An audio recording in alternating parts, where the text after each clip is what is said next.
Media ভয়েসমেলে স্বাগতম। সকালে পরীক্ষা দিয়ে সন্ধ্যে থেকে বাংলা ধারাবাহিকের শুটিং করছেন শ্যামপতি মুতুলি। বাজলো তোমার আলোর বেনো ধারাবাহিকে, যাকে মিনুর চরিত্রে দেখা যায়। আসলে বাংলায় 30টির উপর ধারাবাহিকের বহু প্রোটাগনিস্ট কিন্তু এক হাতে পরীক্ষা সামলান, অন্য হাতে শুটিং। রানী রাসমণি দিতিপ্রিয়া রায় আগের বছর যখন মাধ্যমিক দিয়েছিলেন তখন বিকেলে মাত্র 2 ঘন্টা করে শুটিং করতেন, কিন্তু পড়াশোনার সঙ্গে শুটিং কিভাবে ব্যালেন্স করছেন নায়িকারা। মিনু অঙ্ক পরীক্ষা দিয়ে এসে বলেছিলেন, টেস্টে 85% পেয়েছি। পুজোর সময় ছুটিতে পড়াশোনা এগিয়ে রেখেছিলাম, তবে মাধ্যমিকটা ঝড়ের মতো এলো। এখন আমার দৃশ্যগুলো আগে শুটিং করে নেওয়া হচ্ছে। অঙ্ক পরীক্ষার আগের দিন ছুটিও নিয়েছি, যদিও অঙ্ক পরীক্ষা আর্টস সাবজেক্টের মতো ভালো হয়নি। নাকতলার আনন্দ আশ্রম বালিকা বিদ্যাপীঠে এই ছাত্রীকে শুটিং ফ্লোরে দেখে বোঝা গেল পরিচালক অগ্নিদেব চট্টোপাধ্যায় খেয়াল রাখছেন পরীক্ষার মাঝে যাতে শ্যামপতির উপর বাড়তি চাপ না পড়ে।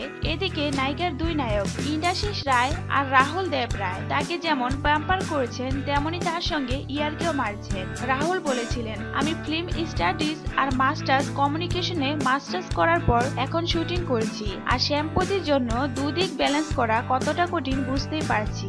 আমরা চেষ্টা করি যতটা সময় শুটিং ফ্লোরে থাকছে যাতে ওর মন ভালো থাকে। ইন্দ্রাশিস বলেছিলেন, খুব চঞ্চল, ওকে শান্ত থাকতে বলি, পরের দিন কি পরীক্ষা আছে সেটা নিয়ে আলোচনা করি। বেস্ট অফ লাক বলে একগাল হাসে। পরীক্ষা দিয়ে এসে আবার বলে ভালো হয়েছে। টলিউডে পা রাখা মানে পড়াশোনা লাটে তুলে দেওয়ার চল ছিল এক সময়, কিন্তু আজকের হাওয়া অন্য।